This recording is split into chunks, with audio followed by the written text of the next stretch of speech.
Saya juga mendengar Prof. Sutiman punya formula ya atau jamu gitu loh, untuk mengatasi badai inflamasi itu. Kalau nggak salah apa itu Prof? Kopi dengan telur ya, telur mentah ya. Bisa dijelaskan Prof itu? Ya itu sebetulnya formulasinya Bu Grita Sahar. Oh, bukan saya ya. Iya. Bu Grita Sahar ya, di situ dia memasukkan beberapa antiinflamasi di dalam kopi, kemudian dicampur telur itu supaya ketika masuk di dalam lambung dia tidak menghasilkan tukak lambung. Mendefinisikan sifat dari COVID itu. Baik, Prof. Saya ingin menanyakan tentang lagi-lagi ini saya ikuti pernyataannya Prof. Sutiman di media. Prof. Sutiman itu pernah mengatakan bahwa orang yang terkena COVID-19 itu pada dasarnya adalah terkena badai inflamasi ya dalam tubuhnya.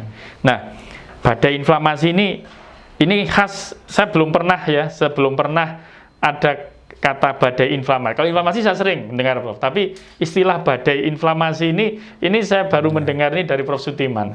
Bisa dijelaskan ini Prof? Ya, orang kena COVID, terjadi badai inflamasi dalam tubuhnya, itu gimana Prof? Sebetulnya tidak hanya COVID, ya, penyakit-penyakit lainnya juga ada yang memunculkan badai inflamasi. Jadi kalau dalam literatur bahasa Inggrisnya namanya inflammation storm. Ya memang inflammation storm, cuman ya badai. Tidak mempopuler di masyarakat Indonesia. Jadi pada dasarnya dia inflamasi yang berlebihan. Yang berlebihan terjadi akibat infeksi. Karena biasanya infeksi virus itu diikuti juga dengan infeksi bakteri. Karena adanya luka, adanya berbagai macam permasalahan yang terkait dengan kegagalan sistem fisiologis. Nah, itulah artinya radikal bebasnya juga sangat tinggi. Ketika terjadi badai inflamasi itu radikal bebasnya sangat tinggi. Sangat tinggi di dalam tubuh kita. Ya. Karena infeksi tadi, Prof ya. Sehingga bisa bengkak. Bisa? Bengkak. Ya. Inflamasi sendiri itu kan peradangan ya, Prof ya. Iya. Peradangan. Berarti terjadi peradangan lalu bengkak itu, Prof ya. Ya, bengkak itu peradangan. Bengkak itu peradangan. Ya. Tapi kan tidak harus manifestasi tubuhnya bengkak gitu, enggak ya Prof ya? Ya, bengkak ya tergantung tempatnya toh. Misalnya di paru-paru atau di mana itu. Iya. Saya kira ya seperti itu. Iya. Nah, saya juga mendengar Prof. Sutiman punya formula ya atau jamu gitu loh, untuk mengatasi badai inflamasi itu. Kalau nggak salah apa itu Prof? Kopi dengan telur ya, telur mentah ya. Bisa dijelaskan Prof itu? Ya itu sebetulnya formulasinya Bu Grita Sahar. Oh, bukan saya ya. Iya. Bu Grita Sahar ya, di situ dia memasukkan beberapa antiinflamasi di dalam kopi, kemudian dicampur telur itu supaya ketika masuk di dalam lambung dia tidak menghasilkan tukak lambung. Jadi, nah itu karena itu telurnya kuningnya saja atau semuanya? Ya, semuanya dimasukkan. Ya. Semua telur, jenis telur atau telur ayam kampung atau telur? Ya, unggas. Telur unggas. Tidak harus ayam kampung ya, Prof? Ya, tidak harus. Jadi diaduk merata, kemudian diminum. Nah, tujuannya ya memang karena dia sifatnya itu kalau kita kaji di laboratorium, dia bisa menangkap radikal bebas dalam jumlah banyak. Jadi istilahnya scavenger, jadi pemulung radikal bebas. Ya, jadi dengan demikian badai inflamasi yang radikal bebasnya banyak itu bisa dimasukkan ke dalam kompleks kopi balur plus telur tadi, sehingga dia tidak mengganggu sistem kekebalan tubuh ketika dia harus bekerja. Ya, kalau sudah ada penelitian untuk kopi dan telurnya itu kemudian sampai dicampur, sudah ada penelitian untuk itu, Bro? Ya sudah, jadi itu sudah jadi bagian dari disertasi tesis mahasiswa. Sudah dipublikasikan dan di terbukti bisa meluruhkan radikal bebas tadi itu. Betul. Sudah diuji cobakan untuk pasien-pasien misalnya ada yang positif COVID? Belum, karena memang tidak diarahkan untuk ke situ. Tidak diarahkan untuk mengatasi COVID. Ya, karena memang. Tapi bisa untuk mengatasi COVID. ya barangkali karena kan belum diuji coba. Dan saya juga tidak memiliki pretensi ke sana karena ini sifatnya sangat umum. Jadi inflamasi sangat umum. Jadi pegel-pegel, orang pegel-pegel itu aja sebenarnya kan inflamasi. Bukan inflamasi, radikalnya terlalu tinggi. Oh. Ya. Jadi orang sakit itu ciri khasnya adalah radikal tubuhnya akan tinggi. Terutama penyakit-penyakit infeksi, diabetes dan sebagainya itu. Nah, itu bisa dibantu untuk menurunkan radikal bebas ya berupa elektron bebas yang berkeliaran di dalam tubuh itu. Orang memahami radikal bebas itu apa, Prof ya? Itu energi yang dipakai untuk proses hidup. Dan itu ketika orang capek, radikal bebasnya tinggi begitu maksudnya? Betul. Radikal bebasnya tinggi. Ya karena energinya dibongkar dari biasanya makanan atau gula atau apa itu ya di mitokondria, dia harus digunakan untuk proses kerja. Ya, ketika dia sistem tubuh itu tidak terlalu efisien memproses energi itu harus mengalir. Ketika dia tidak mengalir sempurna, dia akan menghasilkan elektron-elektron yang bisa mengganggu sistem fisiologi. Ya. Nah, ini kan kalau saya dengar penjelasan Prof. Sudirman tadi, ramuan ya, kalau saya katakan ramuan tadi itu kan sudah terkonfirmasi secara ilmiah manfaatnya, Prof ya, kandungan-kandungannya juga.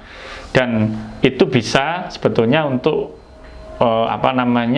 sebagai bagian dari mengobati COVID kan sebetulnya, Prof ya. Nah, ini sebetulnya untuk butuh tahapan yang ya berapa tahap lagi untuk bukan masalahnya itu kan ketika kalau itu hanya OTG orang tanpa gejala itu mungkin tidak masalah ya.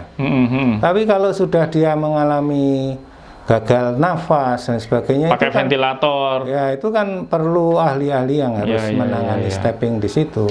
Tapi bukan tidak bisa ngurangi itu ya, enggak ya? Makanya belum tahu. Belum ini ya. Karena ini penyakit baru, saya juga tidak tahu detailnya kayak apa. Iya. Baik, Prof. Mungkin terakhir yang ingin saya ketahui dari Prof. Sudirman, ya saya tertarik dengan pemikiran-pemikiran Prof. Sudirman tadi bahwa alam kebenaran itu ada pada alam, kesalahan ada pada kesalahan pada pikiran manusia. Kemudian kita tadi ngobrol sebelumnya harus berpikir komprehensif sehingga memahami sesuatu harus komprehensif. Nah, ini kaitannya dengan di dalam kehidupan kita sehari ini kan banyak sekali terjadi hal-hal yang kalau saya menyebutnya ini salah kaprah ya, Prof ya. Misalnya new normal itu banyak dianggap sudah normal kan gitu kan. Kemudian terjadi kegagapan dalam menangani corona seperti ini gitu kan.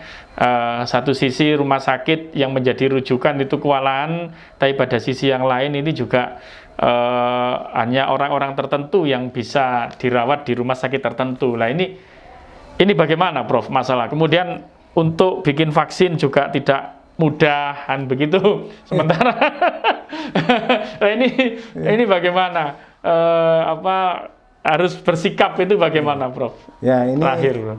Ya, yang pertama ini bisa juga menjadi peluang agar masyarakat kita bisa menjadi suatu masyarakat yang lebih memiliki toleransi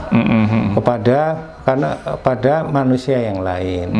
Artinya ketika kita bicara ke sini pakai masker kemudian berjarak itu bukan karena saya tidak menghormati kan, bukan karena bau atau saya tidak ingin tertular, tetapi sebetulnya juga agar saya tidak menulari karena kemungkinan saya juga terinfeksi, saya tidak tahu. Dan banyak orang yang tidak paham bahwa orang-orang tertentu itu kalau sudah terkena corona itu bisa sangat parah. Dalam hitungan hari bisa sangat parah gitu. Nah, ini orang seperti itu kan harus dilindungi. Nah, kita yang masing-masing orang itu tidak cukup hanya melindungi diri sendiri, tetapi juga melindungi orang lain. Nah, kalau di negara maju, Pak Saw, kalau kita itu nyopir mobil, terus kita kan harus punya asuransi. Kalau asuransi kita itu kan jasara harja ya. Jasara harja itu kan untuk keselamatan kita. Ya. Kalau di negara maju itu asuransi itu wajib itu untuk keselamatan orang lain yang mungkin ketabrak oleh mobil kita. Jadi ini status posisi level bermasyarakat yang moga-moga dengan adanya COVID ini kita bisa naik status itu. Oh ya, dari yang bagaimana menjadi yang bagaimana? Yang sifatnya itu protektif diri menjadi lebih membangun empati pada orang lain, pada tetangga, pada sanak keluarga, sanak saudara. Jadi kalau misalnya cucu saya aja sekarang ini ya, cucu saya itu ketika dia sekolah itu ya bola-bali sakit. Sekarang ini selama di rumah terus itu orang loro sakit. Iya. Jadi apa ya rasa sekolah tapi nah, sehingga ketika anak kita itu sakit itu juga harus kita awasi. Kalau tidak masuk itu bukan untuk karena dia memang harus dirawat, tetapi mungkin dia masih bisa bermain-main tapi sentrap-sentrup terus ke sana kemari. Ya. Berarti menurut Prof. Sutiman memang belum rekomendasi ya kalau harus tatap muka ya kegiatan belajar mengajar ya. Ya, kondisi seperti sekarang ini. Ya, kita harus melihat situasi. Jadi kita harus cermat menghitung. Nah, ini juga bagian yang harus kita kembangkan di dalam sistem kita, bahwa kita tidak bisa begitu saja tanpa perhitungan. Jadi ini ciri khas masyarakat maju lah. Iya. Dan kita hikmahnya adalah kita supaya bisa naik kelas gitu ya. Baik, Prof. Sutiman, terima kasih. Demikian perbincangan saya dengan Prof. Sutiman kaitannya dengan pandemi dan juga berbagai hal yang kaitannya dengan pandemi COVID-19. Mudah-mudahan bermanfaat. Mendefinisikan sifat dari COVID itu.